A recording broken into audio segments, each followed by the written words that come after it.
Hoje vamos ouvir do Raul aqui, o missionário Raul, que é filho de pastor. E a gente sabe que às vezes ser filho de pastor, o filho às vezes demora um pouquinho para ter uma experiência com Cristo, para ter uma experiência com Deus vivo. Será que foi assim com ele? Será que não? Será que tá sendo assim com você, filho ou filha de pastor? Então vem pra cá, vamos se encher de Deus. Pode ter certeza que coisas incríveis a gente vai abordar por aqui. Hein, Raul? É, Pode falar. olha só, fique ligado, né? Partilhe o link, mande para todo mundo, mande para o grupo da família, mande para o grupo dos amigos, mande para o grupo dos vizinhos, mande para o grupo do prédio, lá do apartamento. Então fique ligado com a gente aqui, certamente vai ser um tempo extraordinário. E Raul, conta um pouquinho da sua experiência, como é, primeiramente, ser filho de pastor, cara. Ser filho de pastor, para mim, é uma bênção. Ser filho de pastor é uma bênção. Eu acho que quando eu percebi que meu pai é pastor, eu percebi que eu estava diante de dois dilemas, né? O primeiro dilema é que quando você é filho de pastor, você não faz nada no sentido da igreja local, né? A crítica é nossa, ele é filho de pastor e não faz nada na igreja. O segundo dilema é que quando você se envolve muito com a igreja, eles falam, nossa, só está fazendo porque é filho do pastor. É verdade. Então você lidar com esses dois dilemas, mas ser filho do pastor de facto uma bênção, é perceber que seu pai foi vocacionado na eternidade para ser um canal de Deus nessa geração, para cuidar da ovelha, do rebanho de Jesus Cristo. Então isso é para mim um privilégio muito grande. E você sempre seguiu certinho na palavra ou em algum momento você deu aquela titubeada? Eita, ele gosta de velho. Ele não aguenta. Ele não aguenta. Olha só, eu cresci na igreja, eu me lembro que nós somos em 9 irmãos, e a gente desde muito pequeno, principalmente na época de Natal, Páscoa, meu pai nos incentivava a fazer jogral, né? A gente decorava jogral para apresentar na igreja, mas eu fui de facto ter minha experiência de conversão aproximadamente com 14 a 15 anos de idade, né? Quando a ficha caiu, né? Aquela expressão do filho pródigo caindo em si, né? Até que eu estava num evento de adolescentes na igreja e eu via muitos adolescentes chorando, uns falando em língua, outros se quebrantando, e eu era filho de pastor no meio da multidão toda e eu não estava sentindo nada. E eu fiz uma oração sincera. O bom da Bíblia é que Deus ouve oração sincera. E eu disse, Deus, se de facto o Senhor está visitando esses adolescentes, que eles estão sentindo de Deus, me visita também. Então eu tive uma experiência de regeneração, de transformação, a partir daquele dia. Com isso eu aprendi que não basta de facto você ser um filho de pastor, né? É necessário que você tenha a sua experiência pessoal com Jesus, porque não existe tradição, não existe uso e costume, não existe religião, não existe até ameaças familiares que possa segurar um jovem dentro da igreja. Mas o que de facto segura um jovem, um adolescente dentro da igreja é uma experiência real de salvação. E você pode compartilhar qual foi a sua maior experiência com Jesus? Olha só, tantas coisas que eu prego o evangelho aproximadamente 14 a 15 anos. Eu prego direito, dedicando a minha vida servindo a Deus. Eu já vi Deus fazendo muitas coisas extraordinárias, né? Eu já vi desde milagres de curas instantâneas, libertação, mas eu acho que ainda o maior testemunho da vida é o testemunho da salvação. Veja como é que Jesus fala para o endemoniado de Gadareno: vai aos seus e conta quão grandes coisas fez o Senhor por ti. O que ele podia contar? Era simples. Eu estava cativo, Jesus me libertou. Eu estava perdido, Jesus me encontrou. Eu estava longe, Jesus me trouxe de volta para casa. Eu não era nada, Jesus escreveu meu nome no livro da vida. Tem um testemunho maior do que esse? Tem uma experiência mais gloriosa do que essa? A experiência da salvação. Nós que estávamos mortos no nosso delito e pecado e fomos vivificados pela graça de Deus.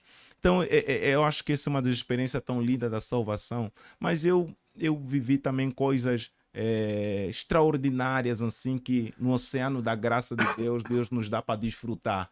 Eu já vi, por exemplo, homens que cresceram como ladrões, perigosos, delinquentes, envolvidos na criminalidade, e a gente pregar o evangelho, eles se renderem a Jesus e se tornarem homem honesto, paz de família, trabalhador e crentes parecidos com Jesus. Eu já vi na minha experiência, tanto no Brasil quanto em Angola, uma mulher sendo curada do câncer através de uma simples oração. Não um ritual, não uma oração prolongada, mas uma simples oração sincera. Porque o poder não está em quem ora. O poder está no Deus que responde a oração. Então, eu já vi muitas coisas. Eu já vi meninas, né, envolvidas com pactos satânicos sendo libertas através do poder da oração. Então, a gente já viu muitas coisas e Deus, de facto, tem sido gracioso com a gente. A gente tem visto a mão de Deus na história. Glória a Deus. Glória a Deus. E você teve a experiência na Angola, não foi no Brasil. É Angola. Em Angola, Eu tive, meu Deus. isso, tive a experiência de salvação em 14 Angola. anos, né? Eu já vim crente de Angola, graças a Deus. Glória a E Deus. Raul, existe, porque assim, o povo brasileiro, ele tem uma visão, talvez errônea, né? Você pode falar melhor, de a África, ela ser muito precária. Então, faltam muitas coisas, principalmente estruturas, além de alimentação, né?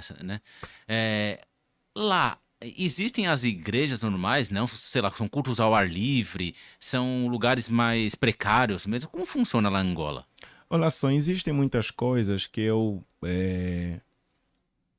já ouvi da África aqui no Brasil que eu nunca ouvi em Angola. Né? Por exemplo, uma das coisas que quando eu cheguei eu vi coisas bizarras até, né? Que a África é um país, por exemplo, né? Você encontra irmãos brasileiros e amigos, eles falam, nossa, você veio da África?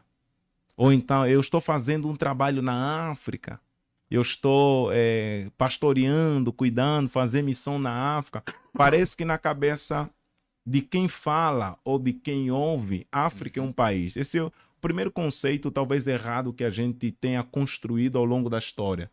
A gente não consegue olhar a África como um continente. A gente consegue fazer a separação aqui no continente da América Latina, Brasil, Paraguai, Venezuela, Argentina, aí vai. Mas quando a gente olha para a África, a gente não consegue olhar como Angola, Moçambique, Cabo Verde, África do Sul, Nigéria, Togo, Gana, não. A gente olha como um pacote. Esse é o primeiro conceito errado que a gente tem. Eu acho que a gente precisa desconstruir e entender que a África é um continente. E ele tem 54 países. E ele tem, por exemplo, 3 colônias principais. Você tem no continente africano país colonizado pelos ingleses, que falam inglês como língua oficial. Você tem país colonizado pelos franceses, falam francês como língua oficial. E você tem, pelo menos, países colonizados pelos portugueses. 5 países que falam português na África. E uma das coisas... Angola é um deles. E uma das coisas que o pessoal fala, principalmente para a gente, é: nossa, você aprendeu a falar português aqui? Você fala tão bem. Você tem que falar, não, irmão. Lá tem 5 países que falam português. A gente tem diferença no sotaque, na gíria. A gente tem diferença em algumas coisas. Mas não há nada que impeça a nossa comunicação. Eu acho que talvez o terceiro conceito é esse que você perguntou. As pessoas perguntam, lá na África, as igrejas são debaixo da árvore? As igrejas são de telha de zinco? Não tem igrejas com estrutura, não tem som, não tem microfone? Eu sempre pergunto, você está falando de que parte da África? Qual é o local da África que você foi? Você foi em Angola? Não, fui em Angola. Mas que província de Angola você foi? Você estava em Luanda, em Benguela, você estava no Lubango, você estava onde? Então, eu acho que o nível de honestidade, você falando assim, Raul, eu estive em Angola, na província de Luanda, no bairro da Maianga. Nesse bairro, onde eu fiz o trabalho, as igrejas não têm uma estrutura. Eles congregam debaixo da árvore. Aí, honestidade. Sim. De que você fala assim, não, eu fui na África e lá nós congregamos debaixo da árvore. Não, é errado. Por quê? Porque em Angola você tem igreja de 5.000 pessoas sentadas. Com templo, microfone, estrutura. Você tem igreja de 20.000 pessoas sentadas. Com templo, estrutura. Você tem igreja de 1.000, 2.000, 3.000, de 500, de 200, de 100, mas igrejas com estrutura. E ao mesmo tempo você tem igrejas que também não têm estrutura. Então você tem essas duas realidades. Depende muito do local onde você está fazendo o trabalho. Então eu acho que esse é um conceito errado que as pessoas têm. Olhar a África só como lugar da pobreza. Olhar o africano só como aquele que merece receber. Não como aquele que tem alguma coisa para doar. Então, eu acho que, eu costumo falar assim para os meus amigos, eu não vim no Brasil para pedir doação, eu vim como profeta. Alguns pastores que já me convidaram para pregar, eles já se decepcionaram comigo. Por quê? Porque eles convidaram um africano e eles queriam que fosse um africano que contasse miséria, pobreza, desgraça. E quando tiveram contato comigo, eu preguei a palavra. Glória a Deus. Eu não contei um testemunho exagerado, porque eu sempre falo, você não precisa inventar testemunho para viralizar, ou para ser famoso, ou para arrecadar alguma coisa da igreja. Porque testemunho falso ainda é pecado, porque mentira é pecado. Oh, sim. Provérbios fala muito da testemunha falsa. Então, eu sempre falo, você precisa contar um testemunho na base da sua experiência de vida. Sim. Eu nasci na capital, cresci na capital, vivi na capital. Então eu não Capital tenho Luanda, né? capital em Luanda. Então eu não tenho uma experiência para te falar assim, não, lá eu congreguei debaixo da árvore. Não, irmão, eu nasci na capital. Tem uma estrutura. Tem uma estrutura. É que nem aqui no Brasil. Dependendo de onde você vai ser uma estrutura mais precária, outras vão ser Isso. melhores. Né? Por exemplo, a gente é pregador aqui no Brasil, você vai para uma igreja de sede, é uma realidade. Você vai para uma igreja de comunidade, é outra realidade. Você vem para uma igreja em São Paulo, é outra realidade. Você vai para uma igreja no Nordeste, às vezes no Sul do Brasil, também é outra realidade. Então eu acho que isso é importante a gente pensar. Tem a carência, existe, porém não é tudo. Não é a maior parte? Sabe Não, dizer, não? não seria talvez a maior parte. O gritante em Angola é aquilo que a gente chama de desigualdade social. Então você tem uma parte que tem muito e você tem uma parte que não tem nada. Entendi. Então essa desigualdade social, ela é assim, ela é Extrema. assustadora. Uhum. Então, por exemplo, eu cresci numa realidade onde você tinha casas que tinha luz, água, internet, e na mesma rua você tinha casa que não tinha luz, água, não tinha internet. Isso. A gente fica brincando, eu estava lembrando com a minha esposa, que tem um cara lá, ele era como se fosse um administrador do bairro, ou um governador, alguém que tem um poder político muito forte, chamado Zé Maria. Na rua dele tinha asfalto, luz, água. Quando terminava a rua dele, na rua de trás já não tinha asfalto, já não tinha água. Então você tem essa desigualdade, né, que é muito forte, mas porém você encontra regiões muito bem estruturadas socialmente também. Né? Quem vai daqui para lá, o cara não vai dormir debaixo da árvore, não vai dormir numa casa de zinco, vai dormir num hotel, numa pousada e vai ter um sono tranquilo. E Raul, você falou que você veio para o Brasil como profeta. Você recebeu um chamado de Deus, por isso que você veio para cá? Eu creio muito que a minha vinda no Brasil é um ato de promessa. Eu creio que não é apenas que a minha vinda no Brasil já é consequência do meu chamado. Por exemplo, eu sou chamado, e como eu sou chamado, eu tive a necessidade de me preparar para exercer o meu chamado. Né? Talvez a maior crise da nossa geração é de uma geração que é chamada e não se prepara para exercer o nosso chamado. Né? Eu entendo assim, por exemplo, para ser advogado, o cara tem que estudar. Para ser psicólogo, o cara tem que estudar.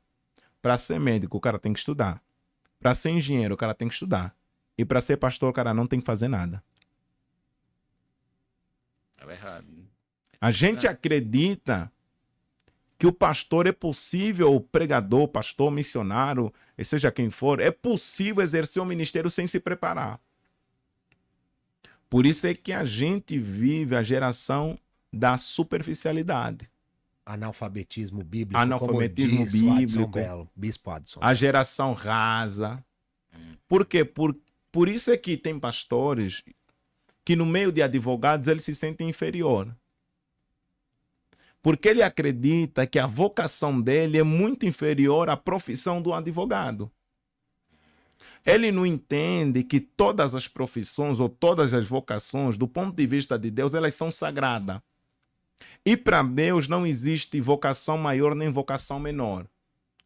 Veja como é que isso acontece na história da igreja. Um homem se converte e ele vai para Lutero e pergunta assim: Lutero, agora que eu me converti, ele era sapateiro, eu vou deixar de fazer sapato para servir a Deus? Lutero disse: não. Faça sapatos bons, vende num preço justo, fazendo isso você está servindo a Deus. Porque para Deus, tanto faz o sapateiro, o pedreiro, o Uber, o marceneiro, o advogado, o engenheiro, o pastor, todos, no ponto de vista da vocação sagrada, eles têm a mesma relevância.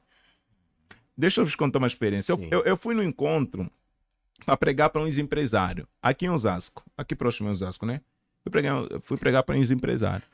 Antes que eu assumisse a tribuna para falar, estavam se apresentar. Um se apresenta: eu trabalho na área da advocacia. Outro falou: não, eu trabalho na área de administração. O outro falou: não, eu tenho uma automotiva. Cada um foi se apresentar. E alguém perguntou para mim: e o senhor faz o que? Eu falei: não, eu sou pastor. Sou pastor missionário. Ele me perguntou: nossa, você é só pastor? Eu falei: nossa, você é só advogado? Por quê? Porque na cabeça dele, ser pastor é só. E isso não é só na cabeça dele, isso é na cabeça de muito crente, que acha que pastor não é uma vocação digna. Não, irmão. Acha que é fácil ser pastor. Acha que pastor não faz nada. Mas não, se eu sou vocacionado para ser pastor, para cuidar do rebanho de Cristo, eu preciso me preparar para servir ao meu Cristo com excelência. John John diz que a mesma relevância que um trabalhador secular corre atrás do seu pão de cada dia seria a mesma relevância que um homem vocacionado podia correr todos os dias para preparar a melhor mensagem para alimentar a alma daqueles que estão famintos por Cristo. Acabou. Então eu vim através disso. Eu vim para me preparar, me capacitar, e eu vim numa realidade sem muito recurso. Eu costumo dizer que quem tem promessa viaja de providência. Quando você vem sozinho, você paga a conta. Quando Deus te traz, Deus envia a providência necessária para você chegar. Então, eu tinha pouco recurso. Meu pai pastor, meus irmãos trabalhando. Meu irmão, Francisco, ele pagou 50% da passagem. Faltava 50%. Meus amigos, meus primos, meu vizinho, minhas tias, irmã da minha mãe, juntaram o dinheiro, compraram a passagem e deram mais um dinheiro que sobrou e eu trouxe para a viagem. O brasileiro podia falar: você veio com uma mão na frente e o pé atrás. Não, eu vim debaixo de promessa, e ponto final. Porque a promessa te ensina que você tem um caminho, mas Deus tem um mapa. Amém. É um milagre todo dia. É um milagre todo dia. Então, essa é a ideia do maná. O maná tem que cair só um dia para você vir no dia seguinte buscar. E não guarde que estraga. E não guarde que estraga.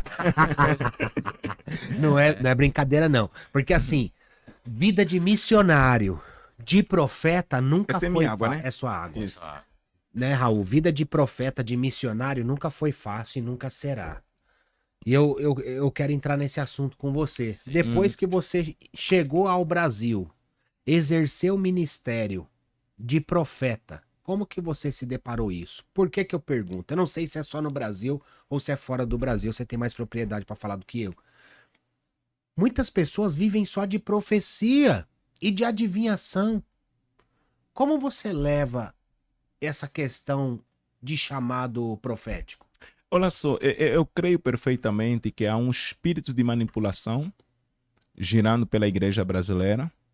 Há um espírito de adivinha e atuando muito forte na igreja brasileira, principalmente igrejas neopentecostal, principalmente as igrejas que gostam muito de movimento, porque essas igrejas neopentecostal, falso profeta tem muito acesso.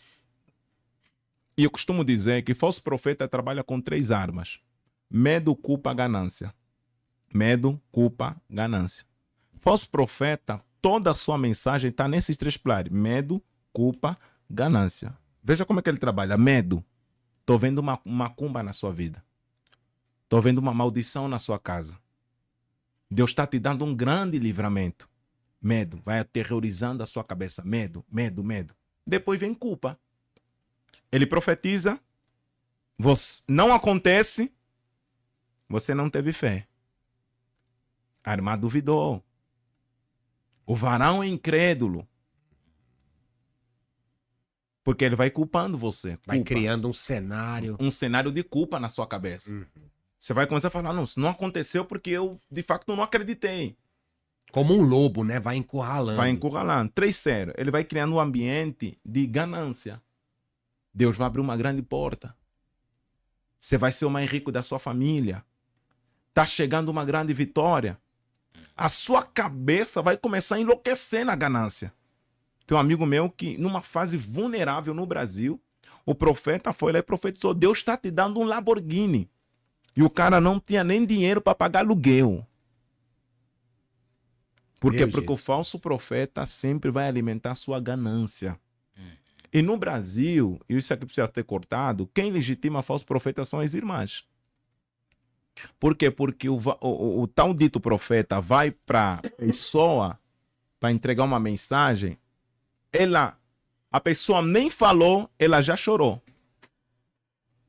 A pessoa só vai na frente dela e já começa a chorar. Tá chorar o quê? Não é mais fácil você ouvir primeiro e depois você reagir? A Bíblia não nos leva a desprezar a profecia. Mas a Bíblia nos fala, examinai as profecias para saber se elas provêm de Deus. A Bíblia já está te alertando que nem tudo provém de Deus. Sim. Então, ouve primeiro, percebe primeiro, compreende primeiro, examina primeiro e depois reage. E quando for receber em oração também, né? Repreenda Jesus em mente, em alma e espírito. Se não for de ti, pai. Não, eu tenho um lema lá na minha casa. Se for coisa boa, eu creio. Se for coisa ruim, Deus está amarrado. Mas é meio por aí os que as pessoas recebem. Sim. É ou não é? Só que é a coisa boa. É coisa boa. A parte que é boa. Mas se você pegar hoje em dia... Acho que eu, pelo menos, no meu pouco tempo, assim, eu não me lembro de uma vez que eu vi alguém falando alguma coisa ruim, alguma repreensão pra alguém. É sempre coisa boa. Hoje, por isso que eu tô falando que é um espírito de manipulação. Por quê? Porque hoje as profecias, não vou dizer que é 100% dela, mas 90% dela é profecia de vitória. É coisa boa.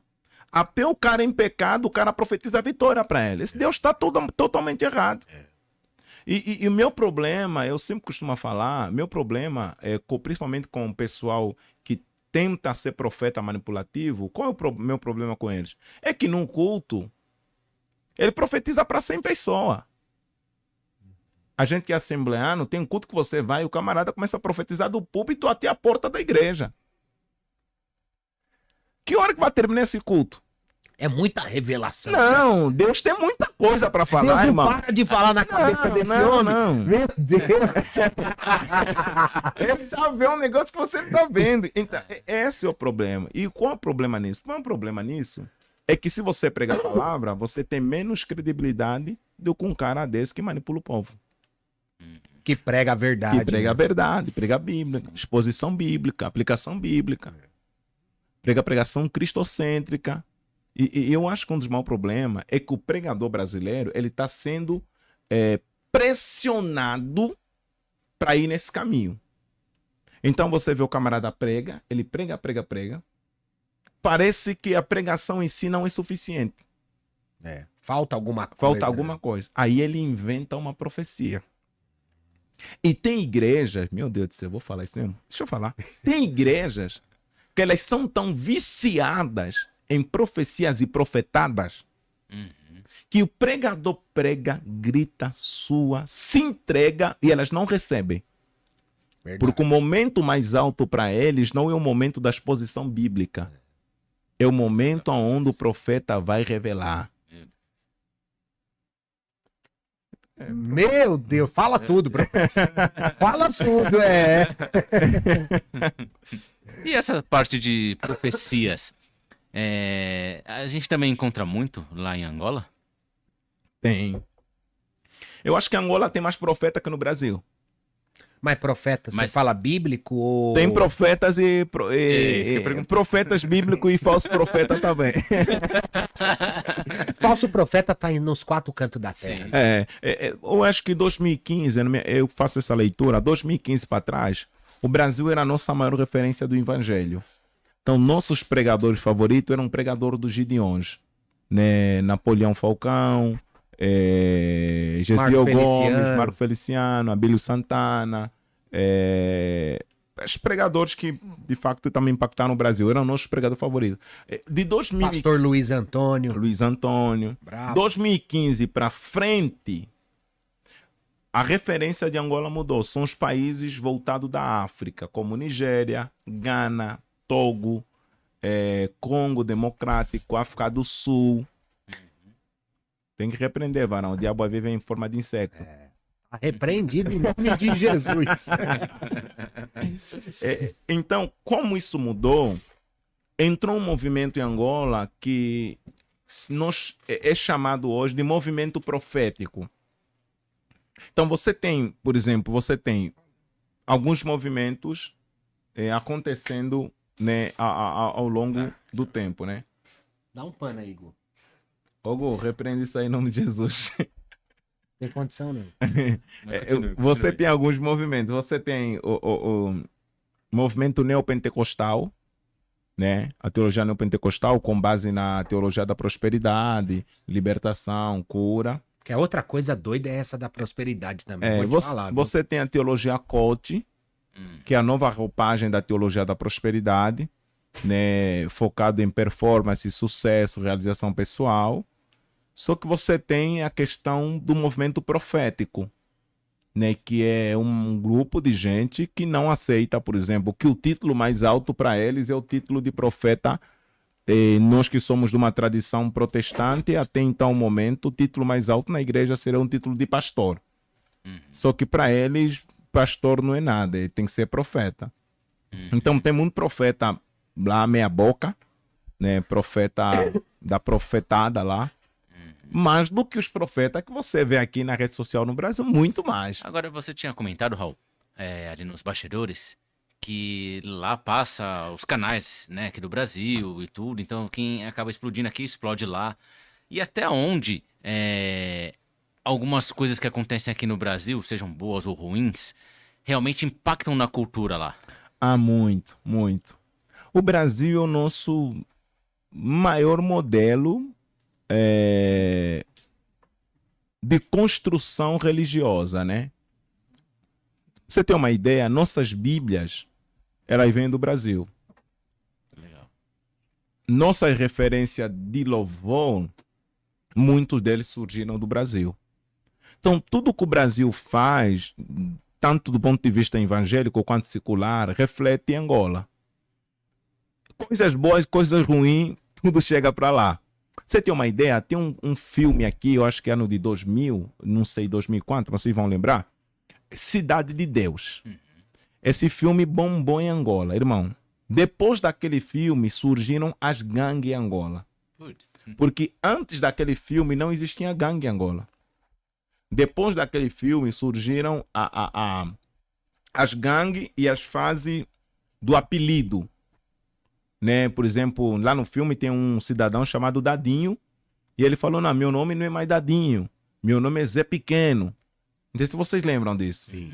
Então, em Angola surgiu essa onda. Então, se o seu nome era Raul, você não é mais Raul. Você tem que colocar um apelido por cima do seu nome para você ser da gangue. Fruto da influência desse filme. Os angolanos que estão aqui, eles me ouvindo, depois vão concordar. O filme Cidade de Deus foi uma influência, hoje, de uma forma bem crítica, uma influência maligna para Angola.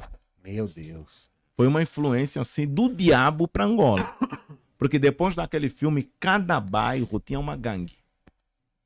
Então lutava uma gangue daqui, do meu bairro como a gangue do bairro de lá. Quem é do bairro daqui não podia ir no bairro de lá, não podia passar através daquele filme. Um filme brasileiro que estava relatando uma realidade das comunidades, das favelas aqui no Brasil. E a gente pegou aquele filme e a gente materializou aquilo no nosso dia a dia, irmão. De jovens que morreram no crime através desse filme, jovens que morreram pela polícia através desse filme, jovens que morreram pela população através desse filme, muito grande, muito alto. Eu tenho vizinhos meus que mergulharam nesse filme e se tornaram ladrões perigosíssimos. E foram mortos pela polícia, muitos deles. Ano de 2016, a polícia em Angola matou, no meu bairro, aproximadamente 8 jovens que cresceram comigo. Que eu conhecia de jogar bola, bola de gude, futebol, através da influência desse filme. Mas podemos entender também, Raul, que é uma mente fraca para que o diabo possa atuar? Você... Porque a gente não pode deixar de dizer que é uma atuação maligna. Sim. Uma atuação diabólica. Sim. Então, se o diabo também viu essa brecha e esse espaço, é porque a pessoa teve uma mente fraca, vamos dizer assim, uma fé fraca. Eu acho que a maturidade te faz entender que algumas coisas você lê, você assiste, você vê, para você não fazer. Aquilo que em teologia nós chamamos de textos normativos e textos narrativos. Tem textos narrados na Bíblia, só foram narrados. Eles não têm norma para ser seguido. Agora, tem textos narrados que são normas, são princípios. Por exemplo, você fala assim, Raul, mas Abraão mentiu. Davi adulterou. Salomão teve 600 mulheres e 300 e poucas concubinas. Não, então quer dizer que eu vou fazer? Não, aquele é um texto narrativo. Não é uma norma, não é um padrão para nós. Então, eu acho que a maturidade te faz você entender que algumas coisas é para você assistir e deixar passar. Não é para você praticar. Então, é como o pessoal quer justificar pecado com texto bíblico. Se Abraão mentiu, também vou mentir. Não vai sair mentindo aí, hein, crente? Pelo amor de Deus. Então, eu acho que aquilo que você falou, né? O diabo encontrou uma brecha, de fato, e entrou muito forte. E, infelizmente, né, não foi... Por que eu pergunto? Só para não perder o raciocínio. Porque a África, a Angola também, são um país, acho que a maioria, mais de 50% cristocêntrico, né, ou não? Angola é um país cristão. Angola é um país cristão. Né? Nós somos um país de matriz católica, né? Fomos colonizados pelos portugueses, somos um país de matriz católica e você tem muito crente. Então, vamos dizer assim, eles não estão na ignorância mais. E permitir uma atuação dessa do maligno no mundo espiritual é muito forte. O que faltou? Eu acho que o diabo sabe trabalhar. E o diabo não vem com cara de diabo, né? O diabo não é um animal feio, com 2 chifres na cabeça, não. Ele vem como luz. O diabo vem como um cara bonito, inteligente, mostrando boas propostas. E se você não saber discernir, essa é a questão. Discernir a ação do diabo por detrás de qualquer manifestação, você cai na dele. Porque é o mesmo diabo que está com Jesus no deserto e assim, se tu és filho de Deus, transforme essas pedras em pães. Não, o diabo não está mandando Jesus fazer alguma coisa errada. Não, o diabo está mandando Jesus fazer algo que vai suprir a sua fome. Só que Jesus discerniu entre pão e o pai, eu preciso ficar com o pai. Porque pão nunca vai trazer pai. Mas quem tem pai, tem pão garantido na mesa. Jesus discerniu que a fome em Deus é mais satisfatória do que pão na mão do diabo. Porque a fome em Deus não mata. Mas o pão na mão do diabo mata.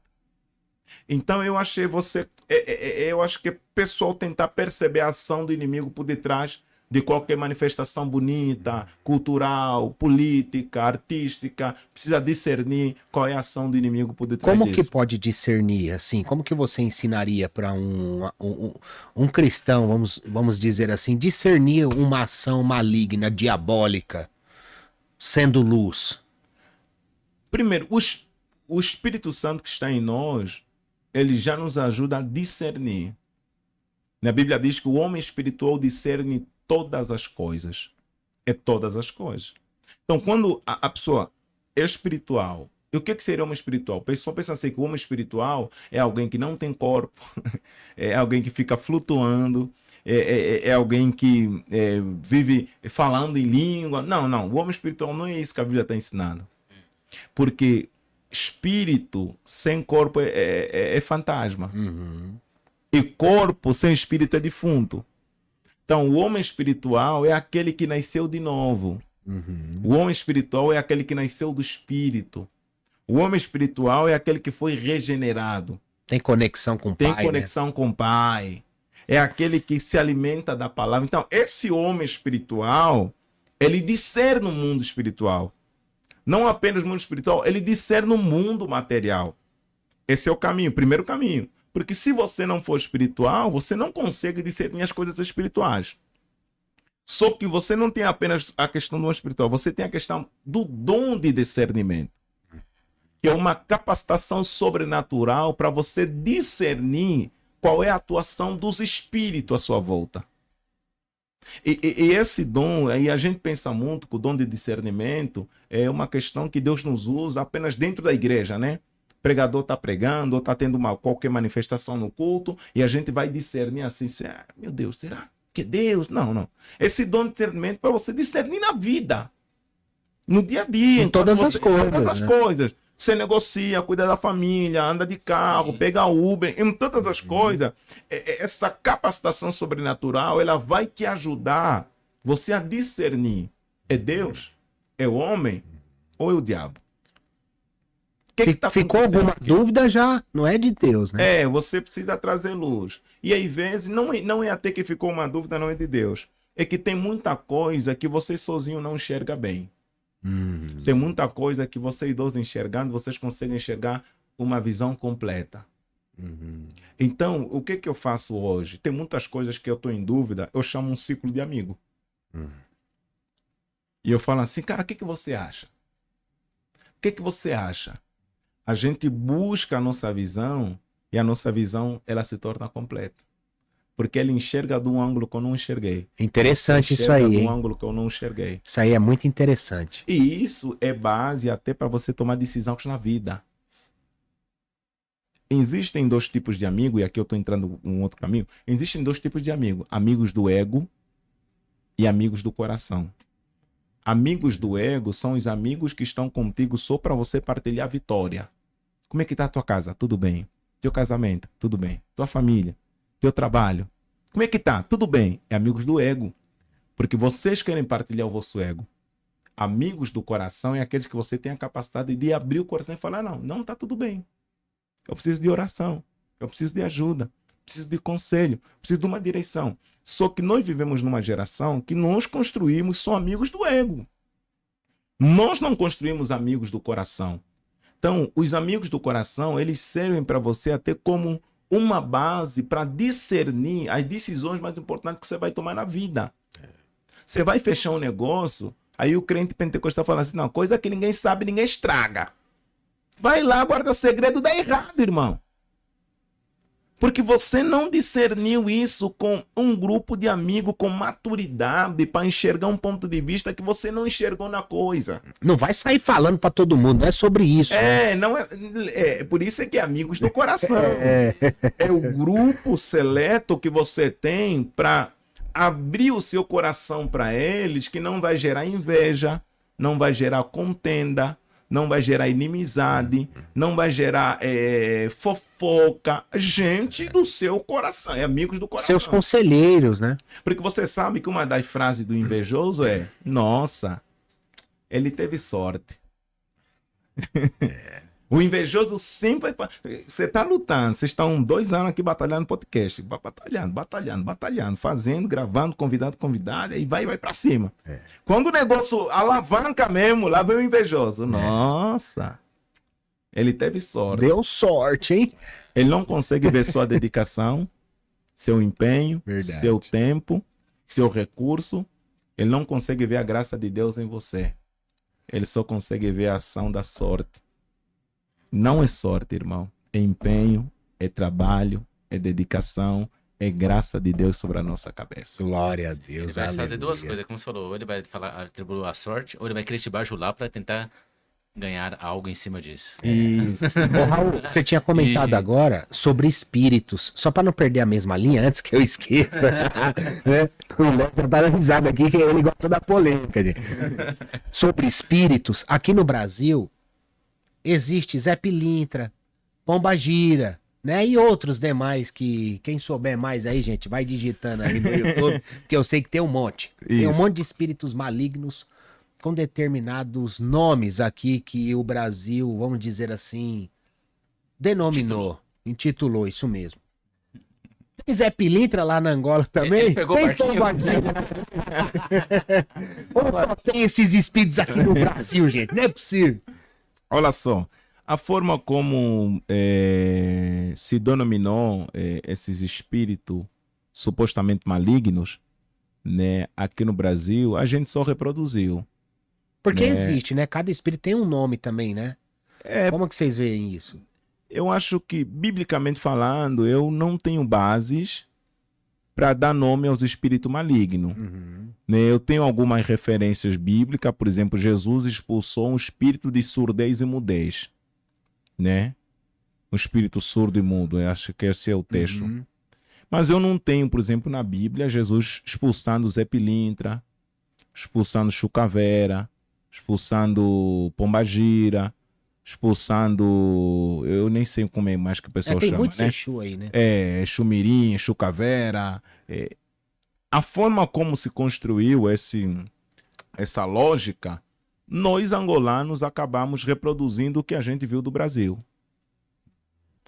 Para nós, espírito maligno é espírito maligno. Então, por exemplo, em Angola, você expulsa, ou no momento do exorcismo ou da libertação, você expulsa, por exemplo, espírito de enfermidade, você expulsa espírito de prostituição, você expulsa, por exemplo, Você já viu isso espírito acontecer do assim, mal. profeta? Tipo, Muita libertação. e é real, totalmente real. Real. Aqui no Brasil eu já vi muito. Muita gente endemoniada. Em Angola eu já vi muito também. Muita gente no culto caindo endemoniada. Mas o problema é que nós estamos vivendo uma geração que não tem poder.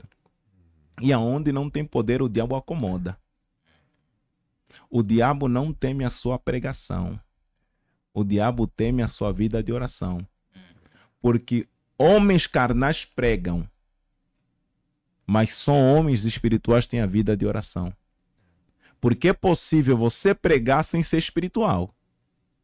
Mas é impossível você orar sem você ser espiritual. Forte. Então, eu já vi muito isso aqui. Deixa eu contar um para provocar vossa fé aqui, né? Em Angola, a gente fazia muito jejum extremo. 2 dias sem comer, sem beber água. 3 dias, 1 dia e meio. O jejum bíblico, Jejum né? bíblico. Que é sem água e sem Não, comida. eu cheguei no Brasil e eu aprendi que o pessoal faz jejum de tirar doce. Não, é brincadeira, irmão. É sério mesmo. Não vai ter você tá açúcar jejuando. hoje. Não, hoje vou fazer jejum, vou retirar café. Ô, irmão, você tá brincando com a coisa de Deus? Você tem certeza que você tá jejuando? Não, o meu jejum, eu vou retirar pudim. Ô, irmão, você tá de brincadeira mesmo?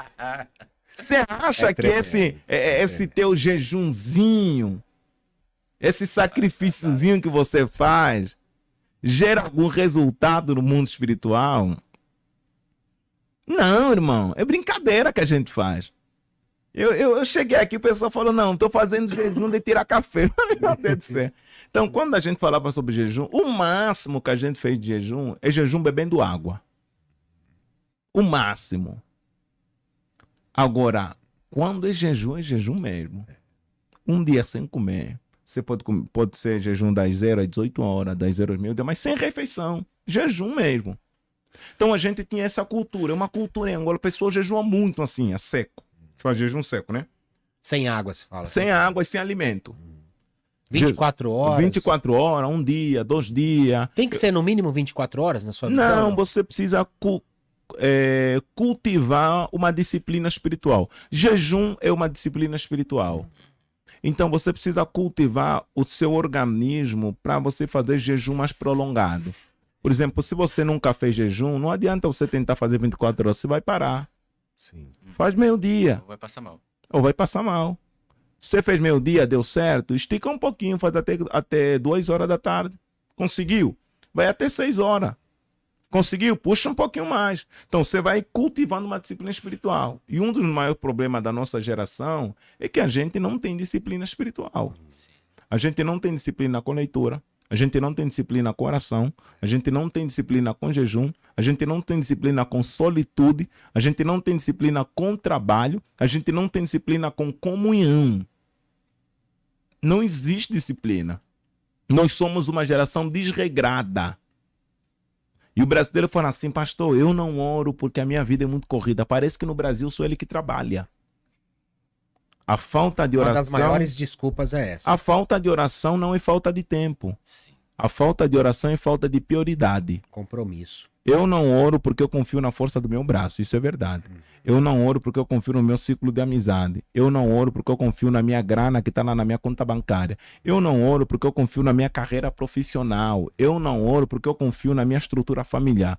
Porque quem ora declara, uns confiam em carro, outros confiam em cavalo, mas nós faremos menção do nome do Senhor que fez os céus e a terra. Então eu já vi muito. Por exemplo, tem um episódio...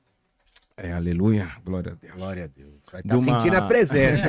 Tá sentindo a presença. Tem um episódio de 2 meninas, não vou citar o nome que elas me acompanham no Instagram. 2 meninas, nós estamos orando, consagrando juntamente com a minha casa, a minha família.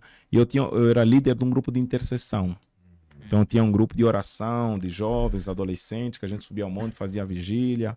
A gente vigiava toda sexta-feira, toda primeira sexta-feira do mês, né? Era a vigília. E Deus falou conosco em profecia através de um vaso. Falou, se preparem, vigiam, guardem o coração, porque está vindo para a igreja 2 moças bonitas. E essas 2 moças bonitas estão vindo para deixar cair os obreiros em comunhão. Aí começamos a orar, a cultuar, esquecemos. O problema é que Deus fala agora, a gente esquece. Veio na nossa igreja 2 moças bonitas, irmão. Pensa 2 negas lindas, bonita. Os meninos solteiros, brilhou os olhos assim. Minha noiva chegou. Chegou, agora acabou agora o celibato agora, aleluia. Aí essas moças chegaram, começaram a conversar, se enturmar, familiarizar, fazer amizade. Nós estávamos num culto, eu ministrando, as 2 moças caíram endemoniadas. De começar a se arrastejar no chão da igreja. E conversando normal, né? Você vê como que é? Tava normal. Tava normal. Você vê como que até é? o poder de Deus se manifestar. Porque o diabo só reina enquanto Jesus não chegou, né? Essas vão ficar endemoniadas. Elas começaram a criar tanto alvoroço dentro da igreja que a gente tirou elas do salão oficial da igreja, a gente levou para a sala de intercessão. Essas moças começaram a se despir na oração. Eu me lembro que tinha um amigo meu, ele vai ouvir isso aqui, chamado Mandada. É homem de oração, terrível, homem de Deus. Aí as moças se despindo, ele orava assim: repreende, Raul, mas não desconcentra. Meu Deus! Sai em nome de Jesus. Não olha, Raul. Raul. Aí quando a gente Porque o diabo pega muitas vezes pela visão, né? Às vezes você precisa entender que no momento de libertação sua mente está focada para o alvo. O alvo é o inimigo. E o diabo vai usar todos os meios possíveis para te distrair. E se você tiver mente fraca, o diabo vem te acusando. Olha o que você olhou. Olha o que você percebeu. Então você precisa estar ligado. A sua Você mente tava é o seu campo invocando de o nome batalha. de Deus e tava ali. E tava olhando. Então, Mas demora pra sair certos demônios? tem casos que é acompanhamento. Não é no mesmo dia, tipo Tem assim. casos que você, no mesmo dia, você ora e sai. Mas existem, independentemente do nível do envolvimento da pessoa no mundo espiritual, com o maligno, com o satânico, com o diabólico, ela precisa fazer um acompanhamento. Porque não tem apenas saiu. Jesus falou assim, se uma casa tinha um demônio e essa casa, esse demônio sai e ela não for preenchida, volta mais 7 demônios. E o último estado da casa fica pior do que o primeiro. Então, tem casos que é um caso que você precisa fazer um acompanhamento. Por exemplo, no caso dessas meninas, quando elas ficaram lúcidas, a gente conversou com elas. O que aconteceu? O que vocês viveram? De onde vocês são? Elas contaram que eles foram na praia, fizeram um pacto de sangue. As duas tinham uma estrela aqui quase na parte íntima. E o sangue que saiu nessa estrela, que elas fizeram tatuagem, elas juntaram sangue. E o sangue e o pacto é, aonde uma trabalhar, a outra tem que trabalhar. Por exemplo, se você emprega alguém na sua empresa, você tem que empregar as duas. É muito forte, cara. É forte isso aí demais, cara. Como é que uma pessoa em sã consciência faz um negócio desse? E o pacto dela era, nós vamos deixar cair todos os pastores da região. Meu Deus. Então pense assim, elas já tinham passado um monte de igreja. A gente deduz que muita igreja eles já fizeram e fizeram a ruaça. E a gente começou a fazer acompanhamento com elas. Que chegou um nível que essas meninas nos fugiam. A gente falava, vamos na sua casa orar. O que você tem? O que você pegou? Quais são os meios de contato que você tem? Porque no mundo espiritual existem meios de contato. Por isso é que você vê algum pessoal que faz ritual, mata uma galinha, faz um negócio na encruzilhada. Porque no mundo espiritual existe o meio de contato. Em todo pacto tem sangue, né? Em todo pacto tem a questão do sangue. Então, a gente fez esse acompanhamento com ela. Uma dessas meninas, ela foi liberta, se tornou crente, servindo a Deus. A outra sumiu. Sumiu, irmão. Sumiu. Esse foi um dos casos. Nós temos um caso de uma menina. Isso aqui no Brasil? É Angola. Angola. Isso é Angola. Uhum. Temos um caso de uma menina que a sua família tinha ritual familiar. E ela tinha feito a família de uma forma inconsciente, porque você tem pacto consciente e inconsciente. A família tinha feito um pacto que essa menina não podia comer galinha, frango, carne, porque na infância ela ficou muito doente. E fizeram um ritual que ela ficou boa, ficou curada, que é uma outra questão que a gente precisa falar também. Ela ficou curada, só que o pacto era que se ela comesse galinha, frango, alguma coisa assim, ela podia passar mal, ela podia morrer. Então essa menina ficou sua infância toda, até aproximadamente 24, 25 anos, sem saber o que é comer frango. Através desse pacto. Se converte a Jesus, entrega a vida para Jesus e conta para a gente. A gente fez um trabalho de jejum com ela, consagração, durante 7 dias. Eu me lembro como se fosse hoje. A gente foi para fechar o jejum. Deus nos mostrou numa visão que uma corrente estava sendo quebrada. E a gente foi lá na casa de um irmão, amigo nosso, irmão José Lino Lisboa, ele foi na altura meu líder de jovem. A gente cozinhou uma galinha, fez um negócio bom assim, oramos, a menina comeu e nunca aconteceu nada. Glória a Deus. Menina tá lá, casada, tem filho, formando família. Comendo Pra- frango comendo adoidado. frango. Até não podendo mais. Aqui o Mas- Lula prometeu picanha. Uma pergunta. Aham. Em algum momento antes ela comeu isso? Não. Porque ela cresceu com esse medo. Então, mas ela cresceu com uma coisa na mente também, né? Mas eu acredito que se fosse antes da consagração a Deus, do jejum e da oração, poderia sim passar mal. Talvez aconteceria alguma coisa. Porque existe mas o mundo espiritual do existe. mal, né? Existe, mas também acho que pode ter sido também na cabeça dela. Você... Não tô eliminando o mundo. Não dá para eliminar o mundo espiritual. Então, eu não tô eliminando. E ao mesmo tempo que não dá para você espiritualizar tudo. Exato, exatamente. Você precisa fazer um caminho de discernimento. Exato. É um caminho de sabedoria, um caminho de maturidade. Né? Eu tinha um amigo meu, por exemplo, em Angola nós acreditamos muito em sonho. Aqui né? também, nossa. Os sonhos a gente não passa batido. A gente discerne o sonho, percebe o sonho. Quando lembra o sonho é porque é coisa, tem algum alguma sinal, coisa. né? Eu tinha um amigo meu que quando ele sonhava mal, ele abria o olho. Ernesto Seroja, um brother meu amigo. Ele abriu o olho e falava, ei, me deixa dormir, não tô a brincar não.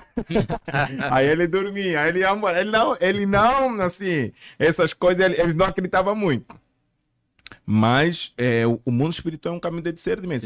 É aquilo que você falou. Você não pode espiritualizar tudo. Exato. Porque senão tudo para você vai ser diabo também. Sim, sim. Eu toquei nesse assunto justamente por isso. Porque assim, na minha visão, e quem sou eu aqui, eu acredito muito no mundo espiritual. Sei que existem muitas coisas. Mas tem muitas coisas, eu diria que pelo menos falando aqui do Brasil, eu vejo que 70%, 80% as pessoas querem colocar a culpa no diabo e o diabo não tem nada a ver com isso. Muito misticismo, né? Sabe? Tem muita coisa que não é diabo. Agora, existem duas coisas que você não pode dar ao diabo.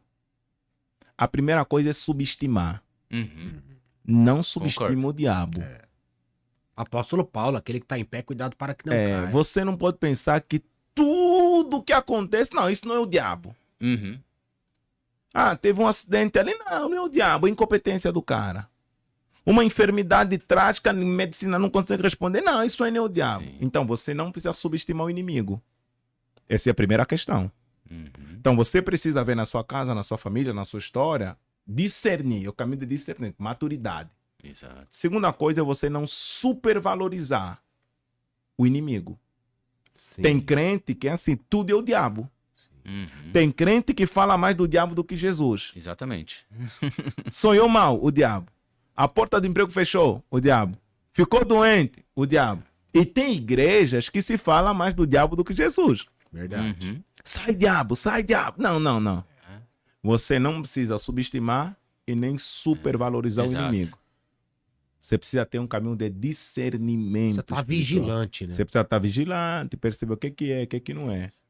Pois então, o diabo também não trabalha sozinho. Ele tá atuando muito nas igrejas? Você vê hoje? O diabo atua no mundo, né?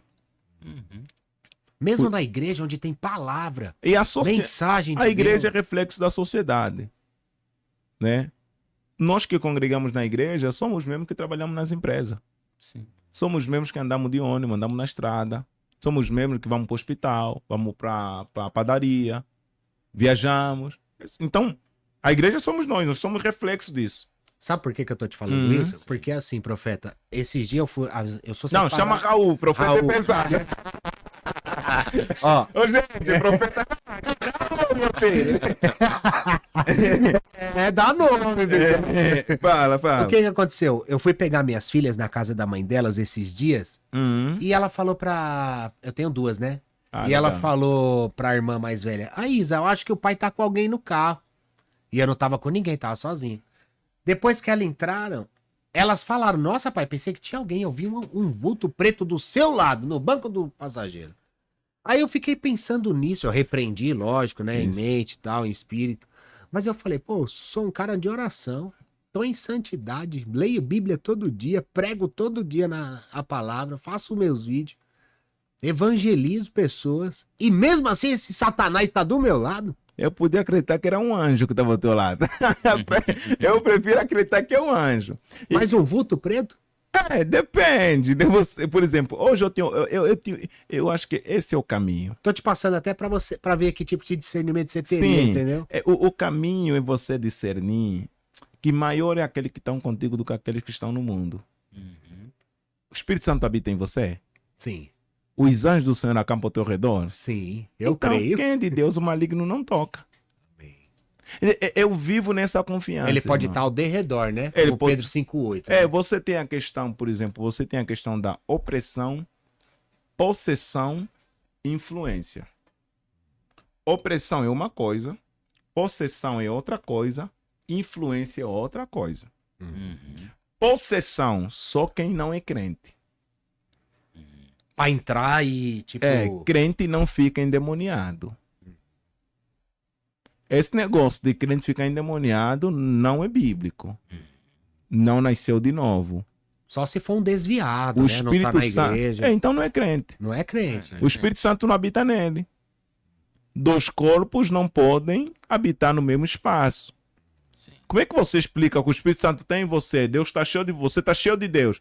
E o diabo está reinando ao mesmo tempo lá. Sim, não faz sentido nenhum, total. Agora, crente não fica O próprio endemoniado. Saul diz que Deus retirou O espírito dele. Agora, você tem a questão da opressão, que é o ataque do inimigo no lado de fora. Mesmo no crente. Mesmo no crente. Ele pode não estar dentro, mas ele vai te oprimindo no lado de fora. É a questão de Jó. Ele vai passando tudo que é lado na sua vida para tentar algum espaço para entrar. Vai tocar na saúde, vai tocar na finança, vai fazer alguma coisa. Então, é ataque do inimigo no lado de fora. Isso pode acontecer, mesmo você sendo Isso, cristão. mesmo você sendo cristão. Ele tocar na sua saúde, tocar nas suas finanças. Isso pode acontecer. Nós temos exemplo bíblico de Jó. Homem temente a Deus. Não existe um homem mais justo no Oriente do que ele. Sim. Mesmo assim, o diabo tocou na sua saúde. Era o único. E permissão de Deus. Até permissão hoje, de se Deus. aconteceu, Deus permitiu. Até hoje na nossa vida a gente sabe que é Deus, né, Sim. que permite. Estamos Agora debaixo você tem da- influência também, né? Às vezes o diabo não tá dentro, não tá oprimindo, mas está influenciando. E essa influência ela pode vir através de vários meios. Pode vir através de um amigo. Ela pode vir através de uma novela. Pode vir através de um filme. Pode vir através de um boneco. Pode vir através até de coisas que você não consegue perceber, mas uma influência maligna do inimigo ali levando você para aquilo que é errado. E quando você vai dar conta, a pessoa já cometeu a maior desgraça da sua vida de uma forma... E isso é tão sério, porque esses dias meu irmão, né? Meu irmão é de oração. Meu irmão, não sei se ele é capaz de ele estar assistindo a gente aqui. Meu irmão é de oração e ele começou a orar pela família todinha, faltava eu. Aí ele falou, vou orar pelo Guilherme agora. Quando ele ajoelhou para orar comigo, ele falou, Guilherme, eu ouvi uma voz da minha janela, falando por ele não que eu vou pegar ele. Como pode isso? Forte, né? É forte isso aí. Forte. Então, quanto tempo que ele quer me pegar, ó? Então o diabo tá... É terrível, cara. Eu acho que eu escrevi alguma coisa sobre isso. 5 coisas que você não pode dar ao diabo. Tempo, espaço, oportunidade e vantagem. Acho que são 4 coisas. Não dê tempo ao diabo. Não dê espaço ao diabo. Não dê oportunidade ao diabo. E não dê vantagem para ele. Se você der tempo, ele vai ter espaço. Se você der espaço, ele vai ter oportunidade. E se ele tiver oportunidade, ele vai ter vantagem. Aí vem a Bíblia dizendo, não dê espaço ao diabo. Resistir ao diabo e ele fugirá De volta. de vós. Então o mundo espiritual é esse mundo complexo.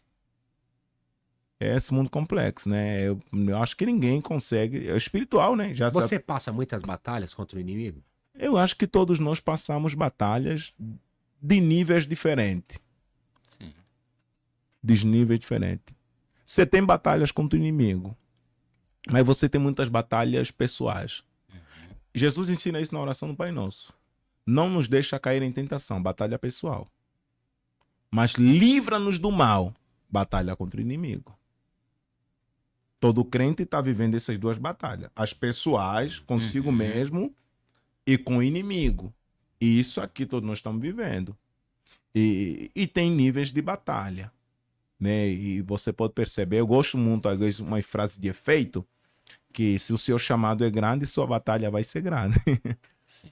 Se o seu chamado for ser que existe, médio, vai ter... Quem muita é dado será cobrado. Muita idade será cobrado. Então, por que Paulo fala, quem está em pé, cuida-se para que não caia? É porque o desejo do inimigo Sim. E fazia a gente cair. E o inimigo, de fato, não quer tirar você do emprego. O inimigo não quer tirar teu carro, não. O diabo não quer isso, não. O inimigo quer acabar com a nossa fé. Porque se você perdeu um emprego, você perdeu alguma coisa. Se você perdeu um carro, você perdeu alguma coisa.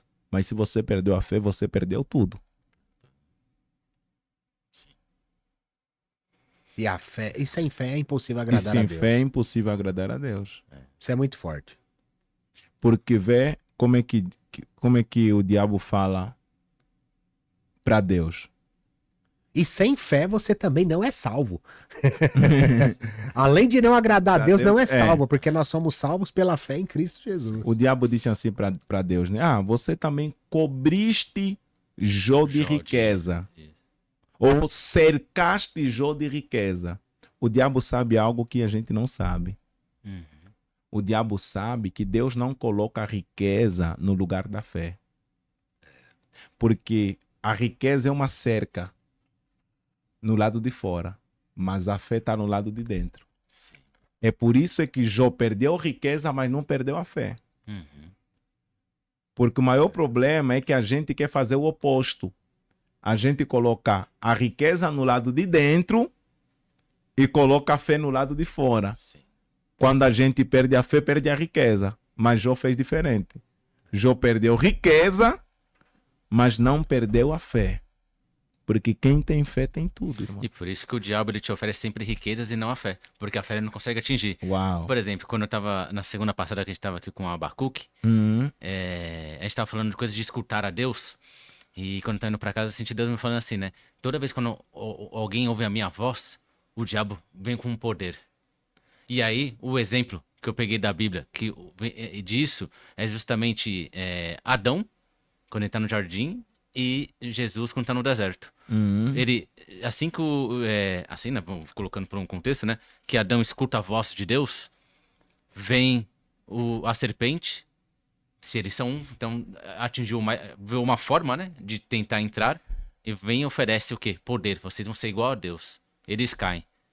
Jesus escuta no batismo a voz de Deus, vai pro deserto, e que o diabo oferece para ele: se você me adorar, tudo isso te darei. Só que ele já sabia da fé dele, ele já sabia do posicionamento dele. É interessante. Porque o diabo ele te oferece a riqueza, mas não tem como ele atingir a fé. Ele vai te oferecer tudo que é do mundo. Exato. O diabo sempre vai oferecer tudo que é do mundo. Eu acho que nesse texto de Jesus, de Mateus capítulo 4, é o diabo tentar afirmar sua identidade por aquilo que você tem também. Sim. Veja, a voz do pai bradou no Jordão: este é meu filho amado, a quem eu me comprazo. Este é, você já é meu filho. Uhum. Aí o diabo no deserto está dizendo: se tu és filho de Deus, ele quer colocar em xeque, em dúvida, a sua identidade. Uhum. Se tu és filho de Deus, por que você está passando fome? Se tu és filho de Deus, por que você está desempregado? Uhum. Se tu és filho de Deus, por que você tem esse problema na sua família? Se tu és filho de Deus, por que você tem essa crise emocional? Se tu és filho de Deus, por que as coisas não estão indo bem para você? Não, eu não sou filho porque eu tenho. Eu não sou filho porque eu possuo. Eu não sou filho. Não, eu sou filho porque o pai me gerou. Eu sou e ponto final. Sim. E isso é uma das coisas que o diabo trabalha hoje na cabeça de muita gente. E as três ofertas deles são essa, né? Isso. Como você falou, tanto se você é mesmo filho, transforma em pão. Por que você está sentindo isso? Quando ele também fala que vai oferecer algo, ele também está falando assim, pô, porque se você é filho de Deus, por que você não tem direito a isso? Isso. E na última também, porque em Jó, ele fala, como é que eu vou tocar? Eu sou eu parafraseando aqui. Como é que eu vou tocar em Jó se ele tá com os anjos ao redor? E o que ele fala para Jesus? Se você é mesmo filho de Deus, por que você não se joga se você tá com seus anjos aí ao seu redor? Nessa questão do deserto, quando o diabo fala se prostrar, me adorar, tudo isso te darei. Mas quando Jesus, acho que tá com Pilatos, ele fala, meu reino não é deste mundo. Sim. Eu gosto da frase de pensar um contraste nessa fala do diabo, tudo isso te darei se prostrar e me adorarás. Eu creio que Jesus falou assim, parafraseando, né? Eu não vim buscar tudo isso. Eu vim buscar todos este. Exato. Porque tudo isso, custa dinheiro. Custa dinheiro. Todos estes valem sangue. Uhum. Tudo isso é passageiro. Todos esses são eternos. Glória a Tudo Deus. isto é temporal, mas todos esses Glória vão a morar Deus. comigo na eternidade. Aleluia. Então, o propósito do evangelho e da missão, da vocação de Deus em nós, não é conquistar tudo isso, é conquistar todos esses. Por que Deus te deu um podcast como esse? Não é para conquistar tudo isso, é para conquistar todos esses. Por que Deus me chamou como um pregador da palavra? Não é sobre tudo isso, não é para ser rico, Sim. mas é sobre todos esses. Porque todos esses são mais importantes do que tudo isso, porque pessoas valem mais do que coisa. Sim. Porque não é sobre como você falou, né? O reino terreno, mas sim sobre o reino que há de vir. Isso. O reino, a nova Jerusalém que há de descer-se, né? Segundo a Bíblia, né? E uma coisa só que, voltando um pouquinho ali atrás, você tinha falado, é que as pessoas eles usam assim, as pessoas usam a Bíblia para falar, por exemplo, Abraão mentiu, eu tenho que mentir. Mas aí também é coisa de discernimento, porque eles não conseguem entender que a Bíblia ela é autêntica. E por ela ser autêntica, tem que mostrar toda a veracidade. E não é Isso. porque um homem, ele é um homem de Deus que ele... Não teve falha. Exato. Isso. E eu creio perfeitamente. Quem usa, por exemplo, esses textos narrativos para defender seus erros, seus atos e seus princípios contra a palavra de Deus, na realidade ele não percebeu a proposta do Evangelho. A proposta do Evangelho é nos fazer entender que todos que vieram antes de Jesus, eles apontaram apenas para Cristo. Eles não são Cristo. Sim. Eles apontaram para Cristo. Por exemplo, quando João Batista diz assim, eis aí o Cordeiro de Deus que tira o pecado do mundo, João Batista está dizendo, Jesus é o único Cordeiro qualificado para tirar o pecado do mundo. Sim. Porque uma das qualidades do Cordeiro é que o Cordeiro tinha que ser sem mácula. Então, E sem defeito. Sem defeito. Esse Cordeiro não podia ser tipificado por Moisés. Porque Moisés, na sua história, ele matou um homem. Esse Cordeiro não podia ser nem tipificado por Abraão. Porque Abraão mentiu. Esse Cordeiro nem podia ser nem por Davi. Porque Davi também tem história de adultério. Sim. E tem a história também que ele mandou matar um homem. Sim. Esse Cordeiro nem podia nem ser nem Salomão. Esse Cordeiro só podia ser ele mesmo. Jesus é o Cordeiro perfeito. Sim. Então, a falha dos homens da Bíblia é para nos ensinar que todos os homens têm defeito, mas só Cristo é a imagem do homem perfeito. E eu gosto de uma questão da encarnação que é forte demais. Sim. Jesus é o verbo encarnado, é o Deus que se fez homem. Por quê? Porque ele quer nos ensinar uma coisa. Ele é aquilo que Deus é, mas ele é aquilo que os homens precisam ser. Sim. A encarnação te ensina isso aqui. Você quer saber quem Deus é? Olha para Jesus. Olha para Jesus. Você quer saber como Deus ama? Você quer saber como Deus cuida? Sim. Você quer saber como Deus perdoa? Jesus brigou com Filipe. Isso. Filipe, como assim? Mostra-nos o Pai? Quem me vê a mim, vê o Pai. Anda comigo até hoje, não sabe quem é? Agora, você quer saber quem os homens precisam ser? Olha para Jesus. Sim. O maior problema é que nós temos mais referência de Davi do que de Jesus.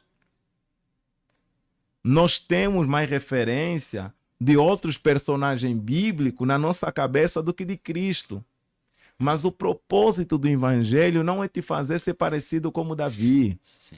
O propósito do Evangelho é te fazer ser parecido com Cristo. Jesus não te salvou para você ser um mini Salomão. Jesus te salvou para você ser a imagem dele, ponto final, gente. Isso aqui é glorioso no Evangelho. Porque Jesus é o que Deus é. Mas ele é o que os homens precisam ser. Essa é forte, hein? Essa Meu Deus. Essa é a E revelação. voltando no que você falou, a minha Bíblia até estava aberta aqui em Mateus capítulo 10, versículo 34, que diz assim, Jesus falando, não imaginem que vim trazer paz à terra. Não vim trazer paz, mas a espada. A espada. Meu Deus! Sim. Porque a palavra confronta, amigo. Confronto. A palavra às vezes te desconcerta todinho. É porque seguir a Jesus não é apenas o caminho do conforto. Seguir a Jesus é também caminho do confronto. Eu sei que na caminhada com Cristo nós temos muito conforto. Tem muita coisa que a gente vive hoje porque a gente está em Jesus. Eu fico pensando Pedro, João, Tiago, os primeiros discípulos andando com Jesus. Pense, Sim. por exemplo, Pedro, você pergunta, Pedro, o que é andar com Jesus? Pedro vai falar, nossa, eu nunca andei com um cara Sim. que manda lançar a rede e eu lanço a minha rede e eu pesco uma pesca maravilhosa. Eu nunca andei com um cara que ele, no meio do nada, ele acalma a tempestade. Paralítico anda. 5 pães e 2 peixes alimentam 5.000 homens, além de mulheres e crianças. Eu nunca andei com esse cara. Esse é um caminho do conforto, da providência, do cuidado, do milagre, da libertação, de coisa extraordinária. Mas Pedro vai falar, mas eu também nunca andei com um cara que disse assim, se você não comer do meu corpo, não beber do meu sangue, você não tem parte comigo. Eu nunca andei com um cara que declarou assim, se você não deixar seu pai, não deixar sua mãe, você não me segue. Eu nunca andei com alguém que fala assim, quem coloca a mão no arado não pode olhar para trás. Por quê? Porque em primeira etapa eu conheci o Jesus do conforto. Mas na segunda etapa eu conheci o Jesus do confronto. Então eu costumo pregar e ensinar para os irmãos que algumas vezes Jesus vai te confortar, Sim. vai te consolar, vai te renovar, vai te abençoar, vai te curar, vai fazer milagre. Mas outras vezes, Jesus vai te confrontar, vai te pedir arrependimento, santidade, dedicação, renúncia. Então, porque o evangelho é esse caminho, né? É esse caminho do conforto e do confronto. Em João capítulo de número 6, agora vou na minha memória, verso de número 66 em diante até o 69, a Bíblia diz que depois que Jesus prega uma mensagem de confronto, muitos dos seus discípulos o abandonaram e não andaram mais com ele.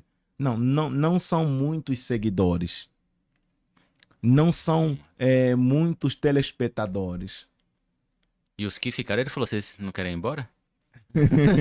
São muitos dos seus discípulos, porque tem crente que não aguenta confronto. Sim. Tem crente acostumado com uma mensagem meio açucarada, de um Jesus que aceita tudo, aceita todos, não repreende ninguém. Não, só que o nosso Jesus, ele aceita todos, mas não aceita tudo. Só que aí tá, eles são confrontados, eles foram embora. E Jesus olha para os que restaram, os 12, fala assim, vocês estão fazendo aqui quê? E vocês também não vão embora. Por quê? Porque Jesus não quer seguidores obrigados. Jesus não quer gente que lhe segue por obrigação. Jesus quer gente que lhe segue por gratidão. O maior problema é que a maioria dos crentes, eles pensam que servir a Deus é um fardo. Eles falam, nossa, minha vida estava tão boa até o momento que eu aceitei Jesus. Acabou meu prazer, acabou minha alegria, acabou minha festa. Não, irmão, você não entendeu nada. Você não entendeu que servir a Jesus é a maior razão da existência da nossa vida. Por quê? Porque Jesus, ele quer gente que lhe segue por gratidão. Eu prego há mais de 15 anos e eu sou um homem feliz, realizado, com prazer, com gozo, com alegria, pregando a palavra de Deus. Porque isso aqui me pegou muito. A imagem que o mundo quer passar para nós é que servir a Jesus é o caminho sem alegria.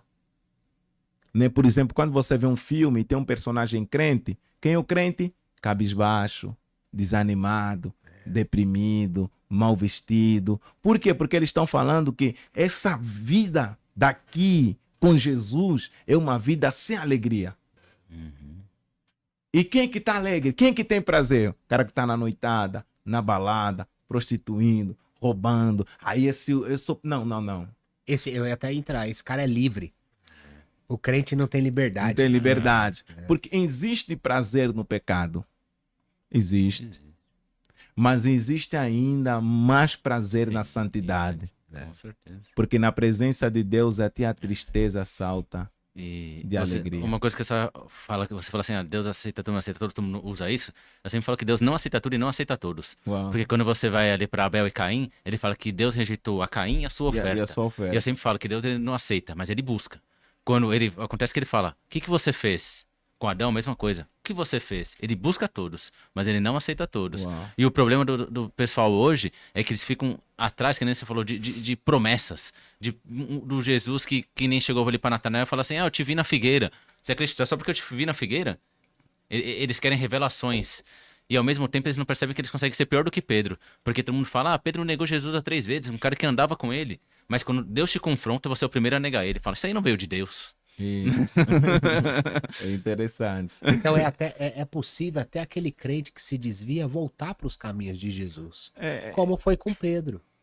Em Cristo, Deus não é apenas um Deus que regenera. Deus é um Deus que restaura também. Na regeneração é o primeiro teu contato com aquilo que é espiritual, imaterial, aquilo que é mistério. Mas restauração é essa segunda chance que Deus dá para todos nós. Sim. Né? Essa questão que você falou de Pedro. Pedro foi regenerado e restaurado. Sim. Assim a vida de todo mundo. E antes disso, Jesus já tinha avisado ele, Pedro, o diabo pediu para te peneirar, mas eu orei por ti. Sim.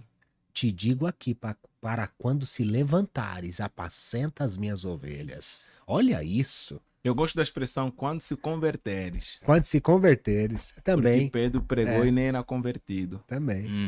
Fez milagre, Você vê? nem era convertido. Cara, isso é forte demais, Andou amigo. com Jesus, nem era convertido. Como pode isso? Porque é possível. É tremendo. Sim. É possível que você se envolva com as coisas de Deus sem ter comunhão com Deus. Você sabia que tem muita gente que por falta de comunhão com Deus e fazendo as coisas de Deus vai para o inferno? Sim. Oh. Senhor, em teu nome nós pregamos, coisa de Deus. Curamos, coisa de Deus. Operamos maravilha, coisa de Deus. Expulsamos demônio. Mateus 24. Mas apartai-vos de mim que eu nunca vos conheci, porque vocês fizeram a minha obra sem ter comunhão comigo. Porque no reino de Deus o que vem primeiro não é trabalho, é comunhão. Não é comunhão que é consequência do trabalho. É trabalho que é consequência da comunhão. Você até ouviu você falando sobre isso, sobre trabalho e comunhão do filho pródigo, né? Uau, muito bom, né? Se puder falar, é bom. É legal. Olha só, o filho pródigo, quando ele cai em si, ele decora uma oração. Ele faz uma oração. Ele escreve uma oração. Ele diz assim, quando eu voltar, eu direi assim para o meu pai, pai, pequei contra ti, pequei contra o Senhor, não sou digno de ser chamado seu filho. Faz-me um dos seus trabalhadores. Só que trabalhador, naquela época, é escravo, é servo. É quem cuida das coisas do pai e não tem comunhão com o pai. O que é que ele está falando? Pai, eu vou voltar. Eu vou cuidar das tuas coisas. Eu vou desfrutar das tuas coisas. Mas eu não vou ter comunhão com você. Só que o pai está dizendo não. Na minha casa o que vem primeiro não é trabalho. O que vem primeiro na minha casa é comunhão. Talvez o maior problema da nossa geração é que a gente quer fazer trabalho para Deus. Verdade. A gente quer pregar, quer ensinar, quer influenciar, quer abençoar, quer tocar, mas a gente não quer ter comunhão com Deus do trabalho. E se você não tiver comunhão com Deus, a igreja para você vai ser chata. Jesus disse isso sobre o altar e a oferta. Vocês oram pela oferta, mas se esquecem que é o altar que purifica a oferta. Forte demais. Meu Deus! Forte demais. É forte, é justamente isso. E aí? Você vê como a Bíblia explica a própria Bíblia, né? É E uma não tem como ter trabalho se não tem comunhão. Porque se a vontade é fazer a vontade do pai, como é que você vai fazer a vontade do pai se você não tem a comunhão com ele? Veja só, Marcos capítulo de número 3, eu acho que verso de número 16, diz assim, Jesus subiu ao monte e chamou para si o que ele mesmo quis. E chamou para estarem com ele. E os enviou para pregar a palavra, expulsar os espíritos malignos. Chamou para estarem com ele. Primeiro nível do chamado é o chamado para estar com ele. Comunhão. Não é um chamado para pregar. É um chamado para estar com ele. O maior problema da nossa geração é que a gente quer pregar sem estar com ele. Porque estar com ele é o processo que ele muda o nosso caráter. Porque Deus primeiro trabalha em você, para depois Deus trabalhar com você, e depois Deus trabalhar por você. E depois Deus trabalhar, bem, Deus trabalha em, dentro, com, ao lado, e por você, fora. Deus trabalha em você, moldando o teu caráter. Deus trabalha com você, te usando. E Deus trabalha por você, te protegendo. Então, se você não cumprir essas etapas, você acaba errando. Por exemplo, eu gosto muito de um texto, Isaías 66. O Espírito do Senhor está sobre mim. Está sobre mim, em mim. O Espírito me ungiu, está me capacitando. O Espírito me enviou. É a mesma coisa que eu falei. Deus trabalha em, com e por você. Então, é uma das coisas que a gente precisa, né, nossa geração precisa entender. Deixa Deus trabalhar em você, varão. Você se converteu agora, você tem 1 ano, 2 anos de vida cristã, deixa Deus trabalhar em você. Deixa Deus mudar teu caráter, mudar teu hábito, deixa Deus mudar tua conduta, deixa Deus te forjar, irmão. Você tem muita pressa em ser usado. Deus gasta mais tempo te preparando do que te usando. Jesus foi preparado durante 30 anos para ter um ministério de 3 anos com excelência. E a nossa geração quer se preparar 3 anos para ter um ministério de 30 anos. Não, Deus está mais interessado em você do que naquilo que você faz. As pessoas precisam entender isso. Isso é forte, hein? Para Deus você não é mão de obra. Para Deus você não é mão de obra, amigo. O maior problema é que você pensou que Deus te chamou para ser mão de obra. Não, Deus te chamou para ser teu pai, teu amigo, teu consolador. Deus chamou para andar contigo, irmão. Por isso eu falo para muita gente, irmão, você pode não fazer nada na igreja. Pode não pregar, pode não cantar, pode não reger, pode não liderar, pode não fazer nada. Mas você deve ter comunhão com Deus. Isso é a coisa mais importante, irmão. Só que Jesus ele não quer tempo de estrada, ele quer tempo de vivência. Vivência. Porque ao mesmo tempo que você fala que Jesus se preparou 30 anos, mas os discípulos se prepararam ali 3 anos. 3 anos, isso. Por quê? Porque eles tiveram tempo de vivência, não tempo de estrada. Isso daí é tão interessante. Eu fiz uma pregação esses dias sobre cristãos que amam o culto, mas não amam a presença. Uau. Porque hoje é muito bom ter um microfone, ter um holofote, ter uma banda de louvor, ter o mover do culto, mas se esquece do Deus que move. Uau. Cristãos que amam o culto, mas não amam a presença. Não porque não querem, se esqueceram. Estão num sono espiritual profundo. Cara, isso é forte demais. É possível que uma igreja tenha todos menos Jesus. Por exemplo, se uma igreja tem oferta e não tem Jesus, é ação social. Se uma igreja tem pregação e não tem Jesus, é palestra motivacional. Se uma igreja tem músico e não tem Jesus, é show. Mas agora, se Jesus está ali, é a igreja de verdade. Lá tem salvação, tem cura, tem libertação, tem arrependimento, tem refrigério. Confronto. Tem confronto. Porque o maior problema é que a gente quer um culto onde Jesus não está. A gente o culto quer não é só na igreja, né? Esse texto que a gente falou aqui de João 6, eles queriam tudo, irmão.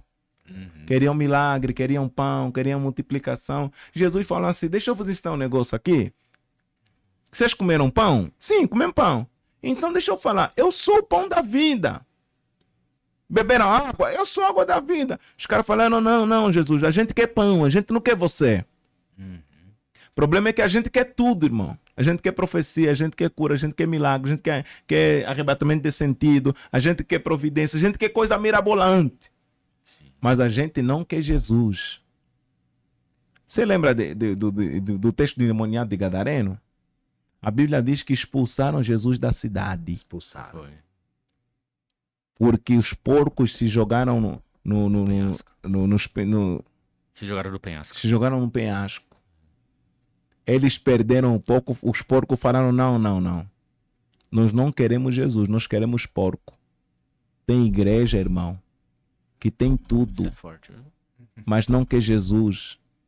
Tem pregador, tem cantor, tem banda, tem artista, tem tudo lá, irmão. Só falta uma coisa, que é o suficiente. Agora a gente conhece igreja, meu irmão. Aleluia. Irmão, que não tem nada.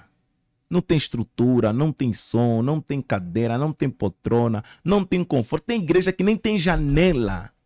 É um galpão pequeno, irmão, mas Jesus está lá, transformando vida, salvando, restaurando, abençoando, mudando a história de muita gente na quebrada, na favela, na via. Jesus está lá, irmão. Eu creio nesse Deus. O que nós queremos, o que nós precisamos de fato é de Jesus.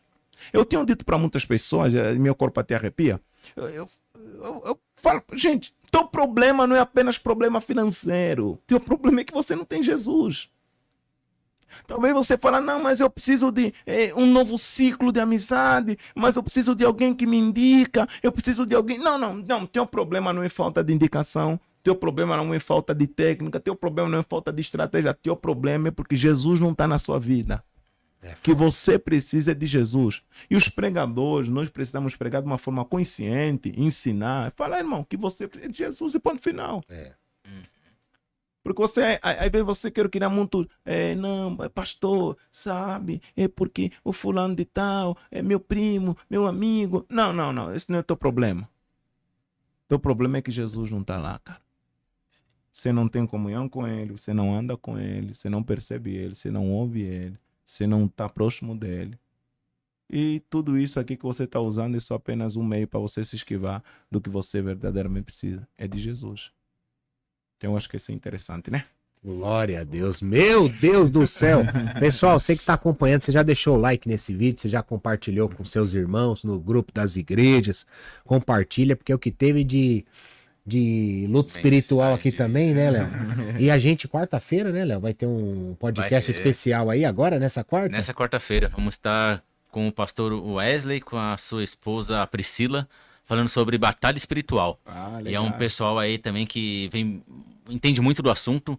Inclusive, vai lançar um Vai ser à noite, filme Léo? sobre batalha espiritual no dia 15 agora de novembro. E eles fizeram parte disso, eles foram convidados para fazer parte, tudo. Então, assim, é um pessoal que tem propriedade no assunto, né? E a batalha espiritual, como você falou, é real. É real. Então, quanto mais a gente compreender isso, melhor pra gente se revestir das armaduras de Deus. Que horas vai ser amanhã? Quarta-feira? Às 20h33, se Deus nos permitir, horário estaremos de aqui. sempre, né? Mesmo horário, mesmo local. Glória a Deus. Agora, a batalha espiritual é um tema bíblico, né? Paulo fala em Efésios 6:10, né? Está na Bíblia, você não tem como negar. Sim. Agora, você precisa entender os conceitos de batalha espiritual, né? Por exemplo, Paulo, quando ele constrói a teologia da batalha espiritual, ele começa explicando o que não é batalha espiritual. A nossa luta não é. Antes dele construir o conceito do que é batalha espiritual, ele desconstruiu a ideia do que eles tinham que era batalha espiritual. E isso é a ideia que muitos têm. Veja, para muita gente, principalmente o movimento neopentecostal, batalha espiritual é batalha contra a carne e sangue. Sim.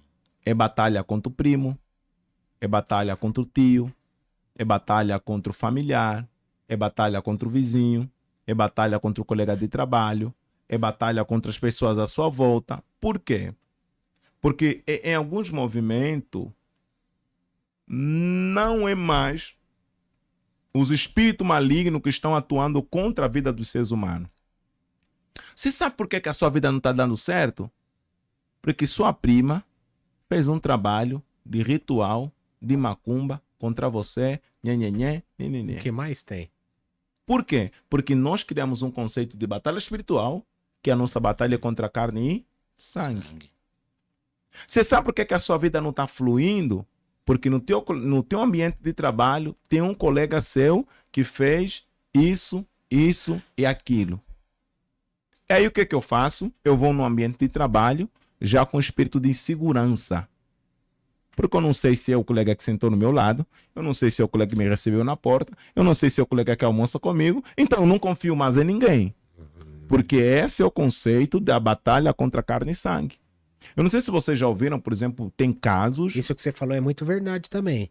A pessoa fica tão doida que não quer se aproximar de mais ninguém. Não, Isso é real. Eu vou chegar lá. Meu Deus. Tem casos, por exemplo, que a pessoa fala: que estão fazendo alguma coisa mal contra você na sua casa. Seu inimigo está dentro da sua própria casa. Só que está você e sua esposa. Olha assim que você tem casos que a pessoa fala: não, sua mãe, seu pai, seu avô, seu irmão. Imagina esse conceito equivocado de batalha espiritual, o que ele não provoca nas famílias, nas relações humanas. Imagine você olhando para sua mãe, você tem ideia que o profeta tal, o pastor tal, o guru falou que a sua mãe fez um trabalho para destruir a sua vida. Qual é a relação que você vai olhar para sua mãe? Então Paulo vem para nos alertar. A nossa luta não é, aqui vai o meu pensamento, não é contra a sua família, não é contra o seu colega de trabalho, não é contra o seu vizinho, não é contra os seus amigos. A sua luta não é contra as pessoas que estão à sua volta. Batalha espiritual não é carnão, irmão. Não é visível. Não é visível, não é humana, não é estragar a relação. Então, um dos maus problemas, isso aqui, eu vou falar aqui, da Igreja Universal, movimento neopentecostal, é que o diabo deixou de ser o diabo. O diabo virou vizinho. O diabo virou primo, virou vô, virou irmão. E nós, de uma forma consciente ou inconsciente, adquirimos isso. Então, a gente vai hoje para a igreja, não faz amigo na igreja. Tem um amigo meu, eu me lembro quando eu fui em Angola em 2019, um amigo meu, ele falou: Raul, pai, tudo bem, como você tá? Ele me abraçou e ele falou assim: quando você cumprimentar alguém na igreja, você fala Pai do Senhor na boca, mas repreende no coração. A paz do Senhor no coração está amarrado. Por quê? Porque ele acredita que a nossa batalha é contra a gente. Ele acredita que a tua batalha é contra o irmão que está sentado na mesma cadeira que você na igreja, cultuando o mesmo Deus. Ele acredita que a tua batalha é contra o colega de trabalho que está lutando aí para melhorar de vida, servindo, abençoando a empresa. Paulo disse assim: irmãos, preste atenção nisso aqui. A sua luta não é contra carne e sangue. Sua luta não é contra a gente. Você tem que entender isso aí, irmão. Eu vou falar aqui nessa câmera, né? Você tá lutando por alvo errado. Você está lutando por algo errado. Sua luta não é contra a gente. Sua luta não é contra a sua família, seus amigos, seus colegas, sua vizinhança, seus irmãos da igreja, companheiros de fé. Não, sua luta não é. Sua luta é contra espíritos malignos, irmão. Lê Efésios 6, verso 10 na sua casa, por Meu favor. Deus. Acho que vai entrar numa outra coisa. Ah, É que eu não gosto de polêmica, entendeu? Não, você esperou até essa hora? E como você enxerga crenças? Por exemplo, eu vou dar uma situação que eu nem sei se é isso, sim, tá? não, pode falar. Mas eu já escutei gente falando que fala assim, vendo água do Jordão. Eu não sei qual é o motivo, tá? Mas eu vou colocar o motivo aqui, que eu não sei se é real, mas só pra você entender. Sim. Sei lá, o cara vendeu a água falando que a água do Jordão é que vai te curar. É uma crença. Como você lida com essas crenças? Eu acho que o maior problema, e isso tem muito a ver com a teologia neopentecostal, é usar meio de contato para materializar a fé. A fé em si não é suficiente para Deus realizar um milagre. Então, é fé em alguma coisa. Então, não é mais fé em Jesus. É fé em Jesus, fé na água, mais em Jesus. Ou fé em Jesus, mais no azeite. Ou fé em Jesus, mais na mesa a usar. Ou fé em Jesus, mais na arca da aliança. Fé em Jesus, mais na vela ungida. Fé em Jesus, mais na rosa ungida. Então, é uma fé que precisa de uma materialização para ser fé. E eu tenho dito que se você acrescenta alguma coisa na graça, vira desgraça. A graça por si só mesma se manifesta para o favor de todos aqueles que amam a Deus. Agora entende isso aqui. Eles que usam esses meios, eles usam texto bíblico. Mas Moisés teve uma vara. Mas Davi teve uma pedra. Mas Jesus teve 5 pães e 2 pés. Por que a gente não pode ter? Agora, não é o facto de estar na Bíblia que é bíblico. Tem muita coisa que está na Bíblia, mas não é bíblico. Mas está na Bíblia que Jesus cuspiu no chão, fez lodo, colocou no olho do cego, o cego viu. Está na Bíblia. Mas não é bíblico que você tem que cuspir no chão, fazer lodo, colocar nos olhos da pessoa para Jesus curar. Até mesmo porque é pela fé, né? Não, mas está na Bíblia que a sombra de Pedro curava. Mas isso não é bíblico que a tua sombra vai curar. Não, irmão, você não sabe não, pô. Está na Bíblia que a avental de Paulo, né, aqui no Brasil seria lenço ungido. O apóstolo tira o suor dele e passa para lenço ungido de Paulo curou. Está na Bíblia, tá, mas não é bíblico. Eu não tenho uma doutrina bíblica que me dá embasamento para me distribuir lenço. Distribuir... Se torna até uma heresia. Distribuir água ungida, distribuir rosa ungida. Não, não tem. Está na Bíblia, mas não é bíblico. É aquilo que eu trabalhei no princípio, texto narrativo, mas não texto normativo. Entendeu? Sim. Então, eu creio que essas questões das crenças, nós somos o povo da crença. Sim. Mas nós somos o povo da crença correta. Nós cremos que a Bíblia é a palavra de Deus. Não é errado a crença em si, né? Em muitas esferas, né? Isso. Não, nós somos o povo da crença. Porém, existem crença mística. Quando eu falo mística, nós somos o povo do místico também. Mas eu estou falando dessa mística errada. Né? Porque nós cremos num Jesus que a gente não vê. É místico. Nós cremos numa Bíblia que foi escrito há 1600 anos. Por 40 homens. Diferente região, diferente povo, diferente época. Cultura, política, religião. Mas nós cremos que ele é a palavra de Deus. 40 autores, né? 40 autores. Nós cremos que o Espírito Santo, o Filho, o Pai, eles são um. Como? Não sei te explicar, mas nós cremos nisso. Nós cremos que ele ressuscitou ao 3º dia. Subiu aos céus depois de 40 dias. Voltará para nos buscar. Apareceu para mais de... Apareceu para 500 irmãos e muita gente mais. Me chama de louco, mas eu creio. Nós cremos nisso. Nós cremos que ele voltará. Então nós somos o povo da crença. Porém, nossa crença não é cega. Nossa crença é embasada na palavra de Deus. Isso aí que faz diferença. Glória a Deus. Meus irmãos, chegamos no fim, para honra e glória de Jesus. A hora passa, a hora voa. E eu tenho certeza que você teve muito direcionamento do alto aqui, assim como eu tive, como o Léo teve, tenho certeza disso. Que você deixa seu like nesse vídeo, que você possa compartilhar. Se você não concordou com algo, comenta também. Acha ruim, comenta, mas se gostou também, compartilha. É importante isso para fazer com que chegue mais e mais longe. Porque talvez você já saiba de tudo isso, mas tem pessoas que ainda não sabem de nada disso. Isso. Então faça a sua parte, ajudando a mensagem chegar mais longe. Não é sobre o GigoCast, o podcast em si, é sobre a mensagem. E a gente tem que valorizar as pessoas que Deus capacita e entrega as mensagens. E eu acredito que Deus enviou mais um missionário, um profeta de Deus, um servo de Deus para estar aqui, né? O pastor Raul...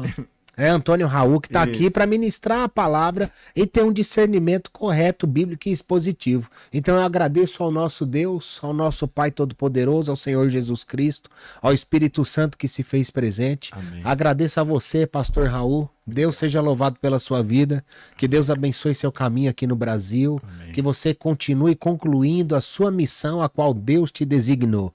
Não só aqui, mas eu tenho certeza que Deus ainda vai te enviar para muitos e muitos lugares, Amém. porque o seu chamado é de missão, e missão nem sempre é naquele local somente. Concluiu, próximo. Concluiu, próximo. E eu creio que assim é a vida de muitos missionários. Amém. O meu chamado é outro, mas o seu chamado é de missão.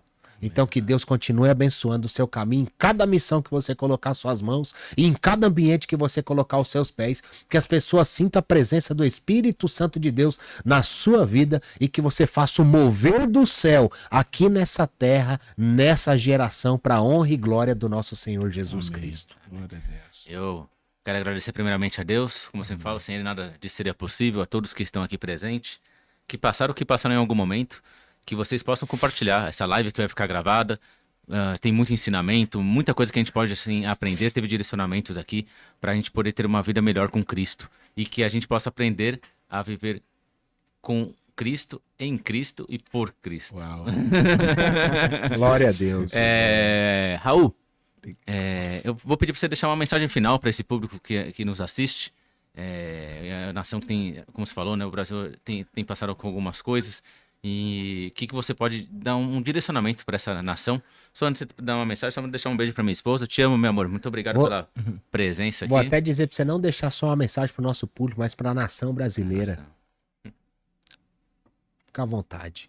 Olha só, agradecer primeiro pela oportunidade que temos de Amém. sentar à mesa. Eu acho que a mesa é o lugar de comunhão, de partilha e de expressar o coração, né? Obrigado pelo vosso estúdio, podcast, pelo vosso projeto. Que a boa mão de Deus continue abençoando, fazendo prosperar. Que o Senhor Jesus continue sendo o centro e Amém.